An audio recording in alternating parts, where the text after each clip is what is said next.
God created humans to be free. The ministry of Jesus is to set free. Pero maraming uri ng kalayaan, kasarinlan o pagsasarili. At marami ring uri ng kulungan o tali. Isang kulungan, isang tali, financial prisons and chains.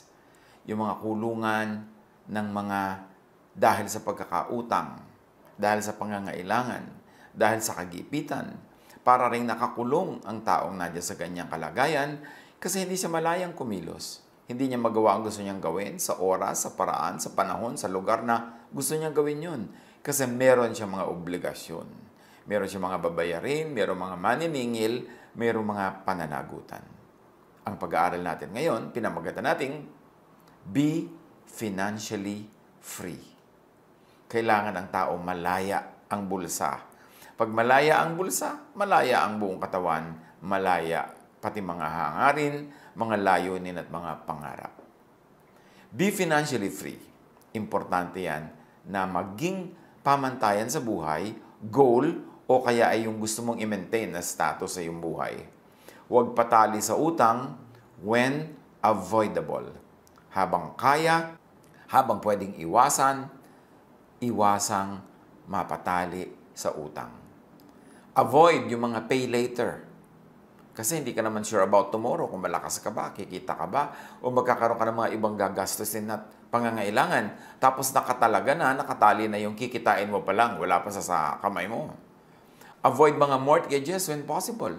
Yung nagsasangla, yung nakaprenda ang yung panghanap buhay, nakaprenda ang tricycle, nakaprenda ang bahay, nakaprenda ang lupa. Kasi malaking stress sa buhay yan. At sinasabi lang naman natin, when possible, avoid. May mga panahon talaga na wala ka nang pwedeng maasahan kundi magprenda, magsangla, mangutang. Pero dapat yon sa mga bagay lang at mga panahon na life and death ang nakataya. Piliin kung ano talaga ang karapat dapat ipangutang, piliin kung anong karapat dapat iprenda, at para saan magpeprenda.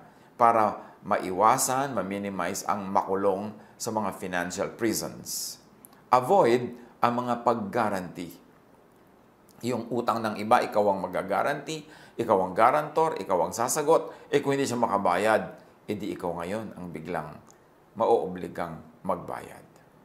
Mag-guarantee, yes, pero dapat handa ang loob mo na magbayad kung hindi magbayad yung original na may utang. Kasi pwedeng hindi siya makabayad.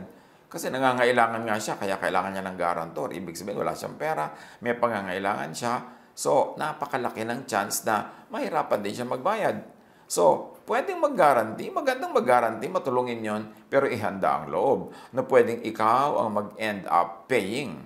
At huwag ka makipagkagalit, mang-away o sumama ang loob doon sa hindi makabayad, lalong-lalot sinikap naman niya ang kanyang kaya para makabayad, hindi lang talaga magawa.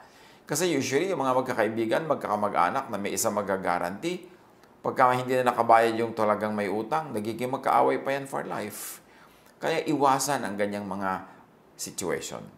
At tayo naman, iwasan din natin na ipasubo ang kapwa by asking them to be our guarantors. Hanggat maaari, gumawa ng ibang paraan, huwag ipasubo ang sinuman na siya ang mag-guarantee. Kasi hindi naman tayo nakakatiyak na mapapanindigan natin ang ating mga pananagutan. Paano naman yung nag-guarantee? Kawawa naman siya. Ganyan din sa simpleng-simpleng bagay. Halimbawa, kahit sa social media, merong i-like nyo naman yung aking post, i-like nyo naman yung contest na sinalihan ng anak ko, i-like nyo naman yung product namin.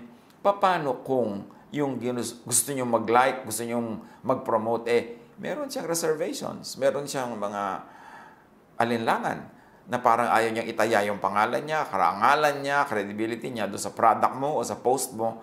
So let's try not to ask people to do that for us. Kasi kung gusto naman nila na mag-guarantee, gusto naman nila na mag-like, mag-promote, mag-endorse, ipaalam lang natin na meron tayong ganong sitwasyon, bahala sila mag-decide kung gusto nila. But don't ask. Kasi mga tao, kuminsan hindi lang makatanggi, pero sumasama loob o naiinis sa atin when we ask them to be guarantors or to be endorsers or to promote whatever we are promoting. Meron naman talagang maninindigan, ayaw nilang itaya yung pangalan nila o credibility nila. Magtatampo tayo, magagalit, masisira ang mga relationship. avoid yung mga ganyang uri ng pang-aabala sa kapwa para yung naitayo natin at nabuong friendships, relationships, huwag malagay sa peligro. Proverbs 22:26-27. Do not be one who shakes hands in pledge or puts up security for debts.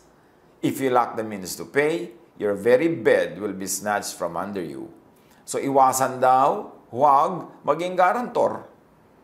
Kasi pagka yung ginarantihan mo hindi nakabayad at ikaw din walang maibayad, pati kahuli-hulihan mo saplot daw sa katawan Maring mahubad sa iyo pambayad, pati hinihigan mong kama, hilahin at ipambayad sa iyong utang.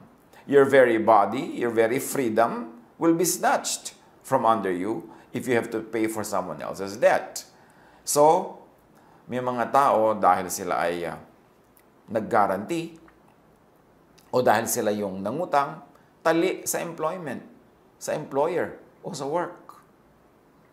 Very, very recently, I have been communicating with someone na talaga namang ako'y nakikiramay at nakikiisa sa kanilang hirap na dinadala.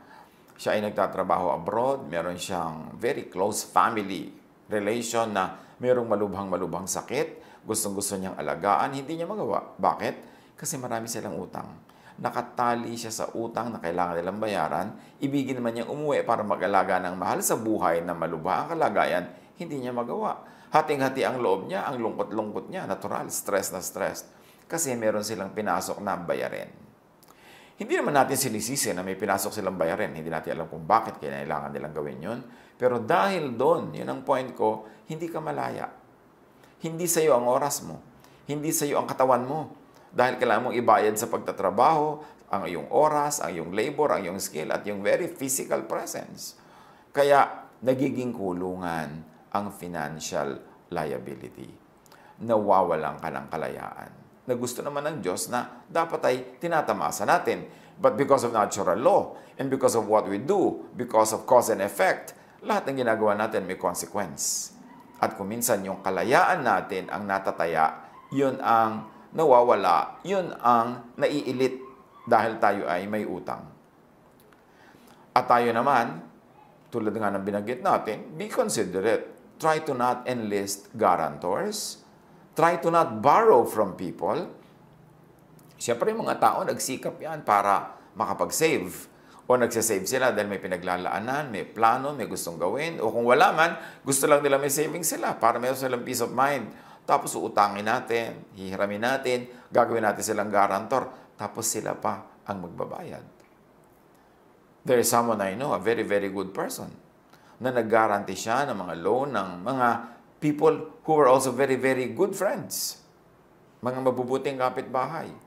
Pero ano nangyari? Namatay ang taong ito na guarantor na merong face value, meron siyang character loan na pwedeng gawin nung araw, may mga ganyan.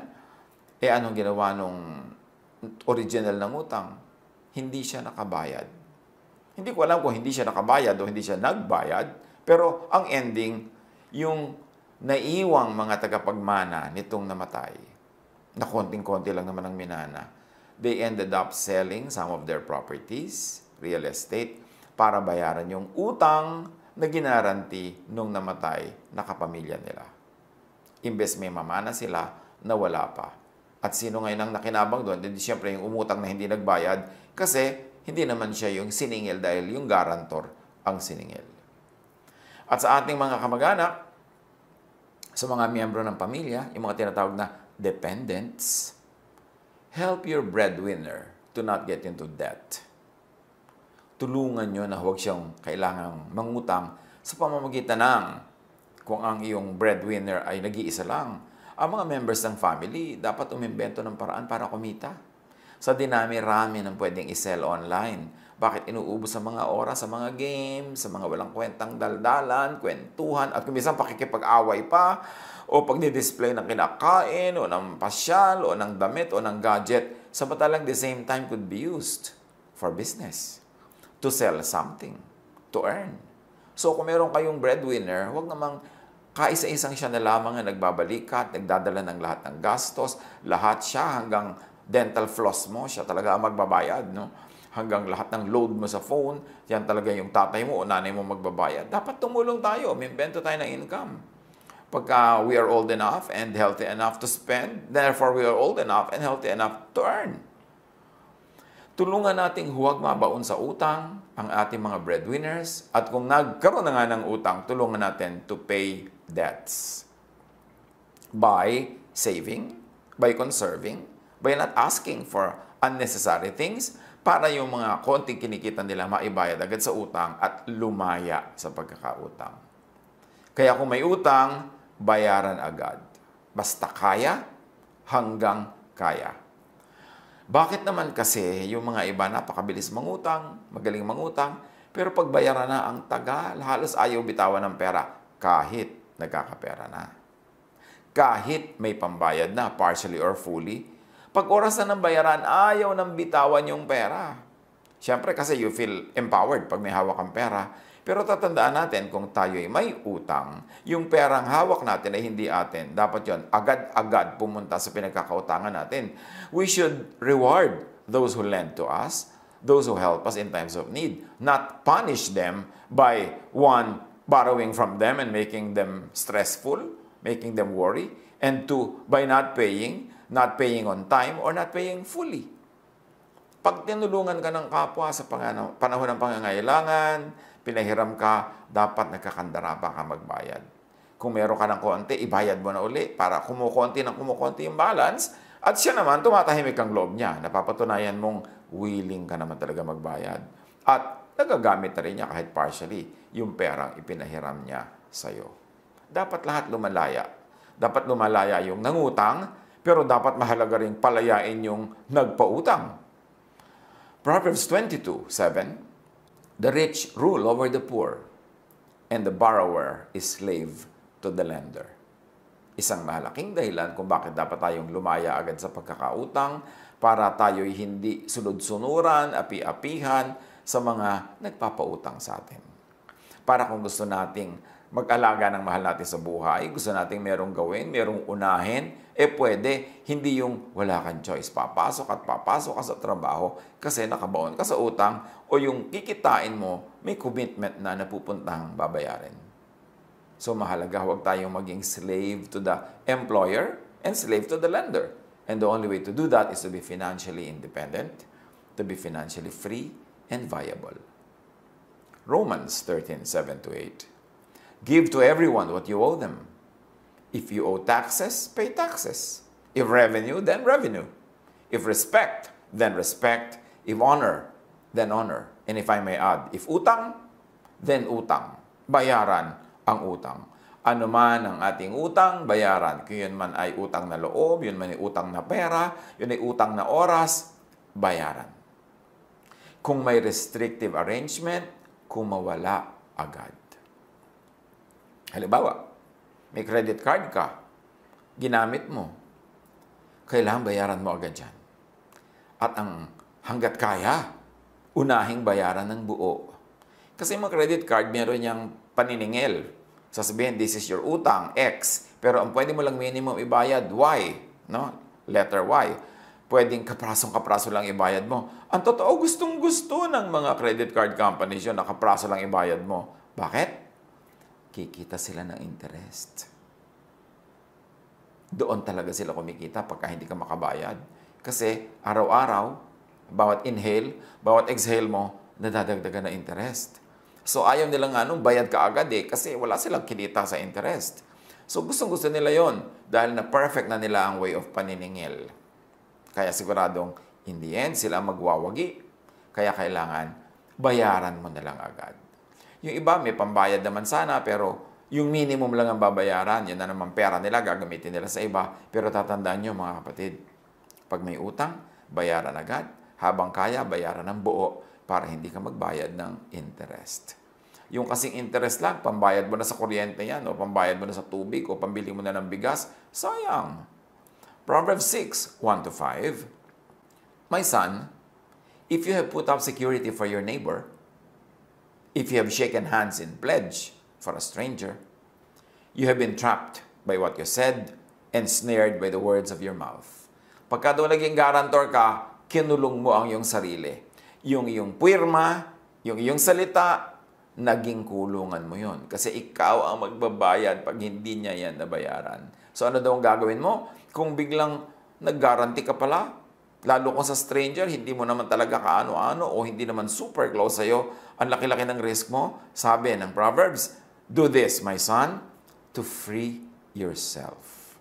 Since you have fallen into your neighbor's hands, go to the point of exhaustion and give your neighbor no rest. Allow no sleep to your eyes, no slumber to your eyelids. Sabi ko noon, pagka ikaw ay napasubo, nag-guarantee, o kaya ay may utang ka at malaki ang bayarin, lalo't malaki ang interest, gamitin mo lahat ng lakas mo, huwag kang matulog, huwag kang magpahinga, huwag mo ring patulugin yung pinagkautangan mo o yung humingi sa ng guarantee.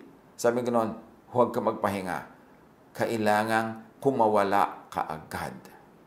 Free yourself like a gazelle from the hand of a hunter, like a bird from the snare of a fowler.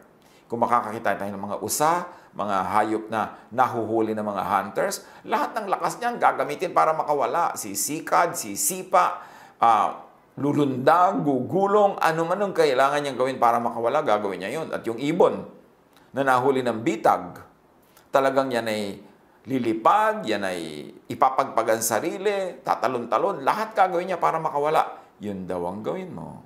Kung ikaw ay naging garantor, kumawala ka. At kung ikaw ay may utang, kumawala ka. And the only way na makawala dyan, magbayad. At huwag mo nang tagalan ng pagkakatali mo, ang pagkakaalipin mo, bayaran mo na agad para free ka na. Dahil kung hindi ka magbayad agad, lumalaki ang interest, mas humahaba ang iyong imprisonment. So, be financially independent. Be financially self-reliant. If you are old enough, healthy enough, then be financially independent. Hindi maganda yung word na dependent. Ang dami-dami mga tao, dependent po kami. Dependent po kami. Can you imagine yung word na dependent? Ibig sabihin, umaasa ka. So, di ba nila kay super bata, super tanda, or super may sakit o mahina, do not be a dependent. Gumawa ka ng paraan para ka kumita. Makatulong ka pa nga para self-reliant ka. Hindi ka slave. Hindi ka anino. Hindi ka bihag ng sinuman. At paano nagiging ganyan? Sabi ng Ecclesiastes 11:6, paano nagiging reliant? Sow your seed in the morning. And at evening, let your hands not be idle. For you do not know which will succeed, whether this or that, or whether both will do equally well. Magtanim ka daw sa umaga, at sa hapon, sa gabi, humuha ka pa ng ibang magagawa, ibang trabaho, ibang business. Kasi hindi mo naman alam kung alin sa mga ginagawa mo ang magbubunga ng marami, alin ang tutubo, alin ang magdadala ng income. So, gawin mo ang mas marami pang ibang options. Dagdagan mo yung ginagawa. Do not put all of your eggs in one basket. Huwag umasa sa isa lang trabaho. Buong pamilya, huwag umasa lang sa isang nagtatrabaho para lahat kayo mas secure ang footing. Kung lahat ng isang buong pamilya umaasa lang sa isang nagtatrabaho, paano? Huwag naman. Kung sumakabilang buhay bigla yung nagtatrabaho na yon. O nagkaroon ng malubhang karamdaman, o nabaldado, di lahat kayo gutom. Kailangan nagkakatulungan. Para mga daliri sa kamay yan, iba ang function ng hintuturo, ng hinlalaki, ng hinliliit. Iba-iba ang mga functions. Kasi, ganun din dapat ang pamilya, nagkakatulungan. At ang kailangan ng mga tao, aware sila na huwag maging dependent unless too young, too old, or too sick. Kumita, gumawa ng paraan. At kung walang pagkakakitaan o kaya ay full-time nag-aaral, etc., at least magtipid. Huwag umimbento ng mga gastos at iiwas ang sarili sa mga activities na pwede kang ending, ma-aksidente ka, ma-hospital ka, maghirap kayo, kapapagamot sa'yo. Kailangan ayusin ang buhay para konti lang ang chances na papasok kayo sa isang financial horror. Magtulungan. Kahit nga mga nag-aaral, kung gusto mo talagang kumita, pwede kang magtinda sa iyong mga classmates. Ang dami-dami pwedeng itinda kung gusto mo talagang magtinda. Ang dami-dami ng oras para sa social media. Bakit hindi pagkakitaan kahit man lang half of that time? Better kung 3/4. Huwag mo namang ubusin yung mga libangan mo o gusto mong gawin. Pero ang tanong, nag-ubus ka ng ilang oras sa social media, may kinita ka ba? May natutunan ka ba that will lead to earning? dapat importanteng iniisip yung mga ganyan. Tulad ng Proverbs 31:17-18, describing a most ideal wife and mother. She sets about her work vigorously. Her arms are strong for her tasks. She sees that her trading is profitable, and her lamp does not go out at night. Malalakas daw ang mga bisig niya para magtrabaho. At tinitiyak niya na lahat ng mga negosyo niya kumikita, may tubo, at hindi daw siya nauubusan ng langis sa gabi. Ang mga ilaw niya hindi biglang namamatay na lamang dahil wala silang langis. Dahil well provided for ang kanyang household, may mga supplies, may mga stock. Ganon dapat tayo, hindi lang yung nanay, hindi lang yung wife, lahat ng members ng family. Proverbs 28:19, those who work their hands will have abundant food, but those who chase fantasies will have their fill of poverty. So isa pa yan, na paraan para hindi tayo magutom, hindi tayo mangutang, o sumobra pa ng ating income. Sabi ko, those who work their land will have abundant food. Meron akong isang realize, sa napakarami mga tao nagtatrabaho sa city, specifically sa Metro Manila, at marahil sa iba pa mga big cities of our country. Nagtitiis sila sa halos ay very miserable living conditions, sa anliliit na sweldo, long hours. Tapos malalaman mo, ang dami nilang lupa sa probinsya. May mga lupain silang nakatiwangwang. May mga bungang kahoy silang nalalaglag sa lupa at nabubulok doon, hindi nakokolekt. Marami silang pwedeng pagkakitaan doon, pero hindi sila na namamalagi. Nagsisiksik sila sa mga cities na sayang ang mga assets nila. Siyempre, marami silang dahilan. Yung, ay mahirap magbenta, ay ganito, ay ganon. Pero ang point is, sabi sa Bible, those who work their land will have abundant food. At siyempre, hindi lang land yan. May equivalent na yan. Those who work their capital. Those who work whatever. Ang pagkakakitaan nila, asset na binigay sa kanila ng Diyos, magkakaroon sila ng maraming pagkain. Dapat lumagay tayo sa lugar. Be financially abundant. Diba? Una, be financially free, wala kang utang. Then, be financially independent. Tapos, palampasin mo pa doon, be financially abundant. Yung meron kang kinikita na lampas pa sa yung personal na pangangailangan. And the way to abundance, produce surplus. Kumita ka ng higit sa iyong pangangailangan, magtanim ka ng higit sa iyong kailangan, anihin at kainin, para may sobra-sobra. Proverbs 30:22, a good person leaves an inheritance for their children's children. Good person daw yung meron ka na impok, na itabi, maipamana, hanggang sa iyong anak at hanggang sa iyong apo. Hindi naman ibig sabihin na bad yung hindi nakapagpamana o nakapagbigay, paano naman kung talagang hindi ka pinalad o kaya ay talagang napakarami mong gastos sa sinuong o maraming mga dilubyong dumating sa iyong buhay. Pero ang ibig sabihin lang nito, goodness is defined as producing surplus. Bakit mo kailangan mag-produce ng surplus? Kasi laging merong tao, less healthy than you are, less powerful than you are, na mangangailangan, edi para may pambigay ka, para may pangtulong ka. Magkakaroon kang anak kung bibigyan ka ng Diyos, magkakaroon ka ng apo kung bibigyan ka ng apo, at mangangailangan sila ng tulong, especially at the beginning. Pag nagsisimula sila, kailangan nila ng capital, kailangan nila ng introductions, at kung ikaw may magandang pangalan, may magandang bulsa, magandang introduction yun. Napapakinabangan ng anak o ng apo. Sabi ko na, ng mga taong mahuhusay, iniisip din nila yon, hindi lang para sa sarili nila, na yung kanilang mga anak at apo makinabang sa kanilang husay at sa kanilang galing.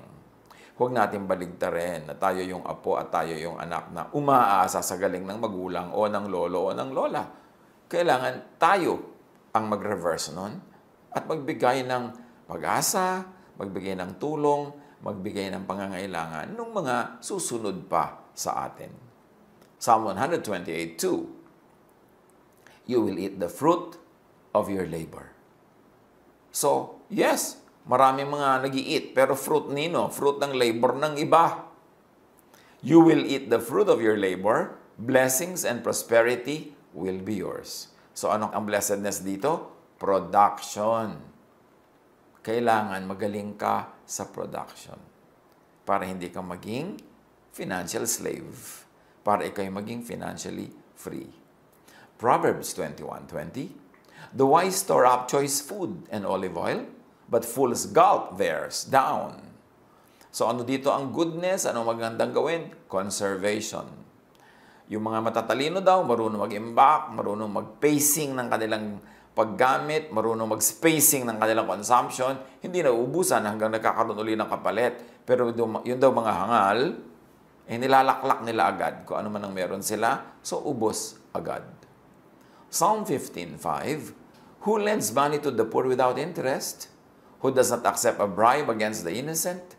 Whoever does these things will never be shaken.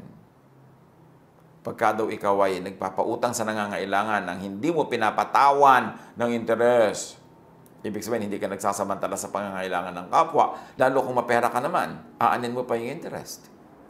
At kung ikaw daw ay hindi tumatanggap ng suhol laban sa kaso ng mga walang sala, ang mga gumagawa niyan ay magiging matatag, di sila matitinag. Psalm 112 verse 5, good will come to those who are generous and lend freely, who conduct their affairs with justice. In other words, ano ang paraan dito para maging financially free? Di ba yung una, production, and then conservation. Ngayon, goodness. Kindness to the needy. Meron din siyang ginagawang mabuti sa'yo, nagiging productive ka, nabe-bless ka, you become financially free and independent. Why? Because everything we do in the universe has consequences. At ang mga ginagawa nating mabuti ay may bunga. Lalo kabutihan sa mga kawawa, sa mga kapuspalad, at sa mga maralita. Sabi ng Ecclesiastes 7:12, money is a shelter. Silungan ang pera. Muog, bahay, sandalan, dingding, pader, bakod. Money is a shelter. Ecclesiastes 10:19, money is the answer for everything. Marami kasi mga religious people, akala mo naman they really hate money, para hindi sila mahilig sa pera. Pero ang point, hindi naman tayo pinagbabawalan na gumawa ng pera, mag-impok ng pera, ng sobra-sobrang pera, kasi maraming buting magagawa ang mga sobrang yan. Ang sinasabi lang, do not love money above God or above other people or above your own soul. But do make money and value money. Proverbs 31:25, ang babae daw na magaling magtrabaho, masipag, marunong, may abilidad, she is clothed with strength and dignity. Ibig sabihin, may pera. She can laugh at the days to come. Ibig sabihin, secure. So, work to earn and conserve money. Save money. Live within your means. Sabi na matatanda, habang maiksi ang kumot, matutong mamaluktot. Pagkasyahin mo ang sarili mo sa 1 square foot na kumot o 1 square meter na kumot. Kung talagang yun lang ang kumot, live within your means. Borrow only for life and death needs. Don't borrow money para mag-party, para bumili ng bagong damit, para bumili ng bagong gadget, lalo't hindi naman panghanap buhay yung gadget. Don't borrow money for mga reparations and mga improvement ng bahay na hindi naman necessary. Hindi naman dahil tumutuloy yung bubong o lumulubog ka sa baha o nakikita ka na ng neighbor dahil wala kang dingding. Piliin ang mga paraan kung kailan lang talaga kailangan manghiram. Kasi nga, the borrower is a slave to the lender. At kung tayo naman ang may resources, tayo yung nilalapitan at kaya naman natin, lend freely. Huwag na tayo mag-charge ng interest hanggat maaari. Bakit? Kaya nga nanghihiram yung mga tao dahil gipit. Tapos papatawan mo pa ng sobrang interest. Di para mo rin silang sinakal. Pinayagan mo lang huminga sila sandali pero sasakalin mo na naman uli sa yung sobrang interest. At yung mga may utang, nangutang, pay soonest. Be responsible. Tinulungan ka ng tao umutang sa'yo. The first moment na may pera ka, basta kaya mo, meron ka ng basic na kakainin mo, mga pangangailangan mo sa buhay, ibayad mo na agad yung iba para huwag naman siya mag-alala, huwag siya madala, and to be fair, para magkaroon na rin siya ng peace of mind. And pay cash completely. Pagka meron kang utang, lalo credit card, cash mo bayaran. Ibig sabihin yung buo, hindi kulang, hindi installment, basta kaya mo. Or save first. Importante. Pagka meron kang gustong bilhin, mas maganda sana hindi yung installment kasi meron yung financing. may interest yun. Kung kaya mo naman magtiis, maghintay-hintay, mag-save ka muna pag nabuo mo na yung pera at saka ka bumili ng bibilin mo, mas mura pag cash kaysa sa installment. Lalo kung hindi ka makabayad sa installment, nagkakaroon pa yan ng interest. Avoid paying interests. Sayang yung pera. Pangkain mo na, pambili mo na ng kailangan, napunta pa sa interest. And pay hulugan only when you are ready na ma-forfeit ang inihuhulog. Halimbawa, kukuha ka ng hulugan, tapos kumisan may mga balloon payments yan sa dulo, pumasok ka lang sa ganyang arrangement kung handa kang pagdating nung dulo na wala kang pang balloon payment, mawala yung hinulog mo, ma-forfeit at hindi na matutuloy ang bilihan. Pero kung everything yung ihuhulog mo, tapos hindi ka sure doon sa malaking balloon payment sa dulo, paano kung wala kang ganun pera pagdating ng singilan? Mababali, wala. Mareremata yung napakalaking portion ng ibinayad mo. Magka-refund ka man, ang liit. Ganyan sa mga kondo, ganyan sa mga lupa, ganyan sa mga hulugan na binibili. Hulog ka ng hulog, hulog ka ng hulog, pero doon sa dulo na balloon payment na ang laki, pagka hindi mo mabayaran yon, halos walang naibabalik sa'yo. So, okay, kung gusto mo talagang magbayad ng hulugan dahil wala ka naman pang cash at gusto mo na ma-enjoy yung bagay na yon, maging willing ka lang na mawala yan sa dulo pag hindi mo kayang bayaran yung balloon payment, yung last tranche ng bayaran. Pag handa ang loob mo doon, di hindi masyadong sasama ang loob mo, mawala man yon. At kung ikaw naman yung nagpapahulog, kung kaya mo naman, hindi mo naman ikakagutom o ikakamatay, huwag mang forfeit. Huwag mang ilit, huwag mang remata. Yung nagsangla na nga yung tao sa'yo ng mahalagang bagay. Kung motorsiklo yun o tricycle, panghanap buhay, sinangla sa'yo, tapos hindi makabayad, ifo-forfeit mo pa, lalo na siyang nawala ng hanap buhay, hindi na siya makaka-recover. So kung binebless ka naman ng Panginoon, na pwede ka namang magpalampas na lang muna o maghintay na lang uli ng payment, huwag mo na sanang ilitin o rematahin, lalo kung panghanap buhay. Para yung kapwa natin makarecover. Yan ang ibig ng Panginoon sa ating buhay, maging mabait, maging mabuti. Yan ang high religion. Yan ang mga best theologies. Kasi yung mga anong pinag-aaway-awayan ng mga theologians, tapos hindi naman sila mabait sa kapwa, what's the point? So be free. Especially at times, you need the most to be free. Kung kailangan mo ng oras mo para magmahal, para mag-alaga, nawa free ka. Hindi ka nakatali sa trabaho.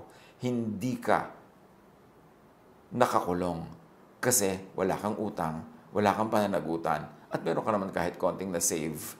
So, kailangan mong huwag magtrabaho, huwag pumasok, magagawa mo para gawin mo kung ano yung pinakakailangan at pinakagusto mong gawin sa oras na yun.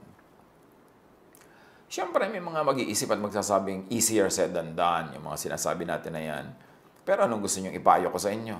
Sige, mangutang kayo. Sige, magpakalubog kayo sa utang. Sige, manuba kayo. Siyempre, ipapayo natin yung nakaayon sa mga katuruan ni Jesus. Mga nababasa nating magagandang katuruan sa Biblia na pag sinala mo sa Jesus filter, pasado, so pwede nating apply in all times, in all places, in all situations.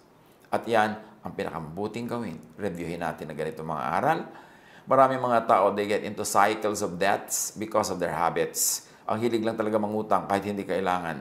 Tapos ang hilig hindi magbayad. Tapos buhol-buhol ang utang. Tapos, somebody has to pay. Sila o mahal nila sa buhay. Pag-isip-isipan natin yan. Marami tayong ginagawa. Bunga rin ang mga itinanim natin kahapon, last week, last month, last year, 10 years ago. Kasi ang itinanim, inaani. Kung patuloy at patuloy tayo nagdarahop, meron tayong itinatanim na ang ani, karalitaan. Palitan natin ang tanim. Palitan natin ang ating paraan ng pag-iisip at pamumuhay para mapalitan ang ating buhay.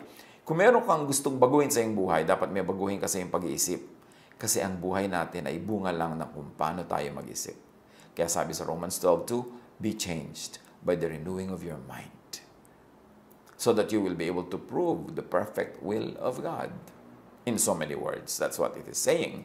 So, kung meron tayong gustong magbago sa ating buhay, magbago tayo ng pag-iisip, ng ugali, ng asal at habits. Kung gusto nating mabago, makatakas tayo sa kahirapan, palitan natin ang mga habits that keep us poor or make us poor.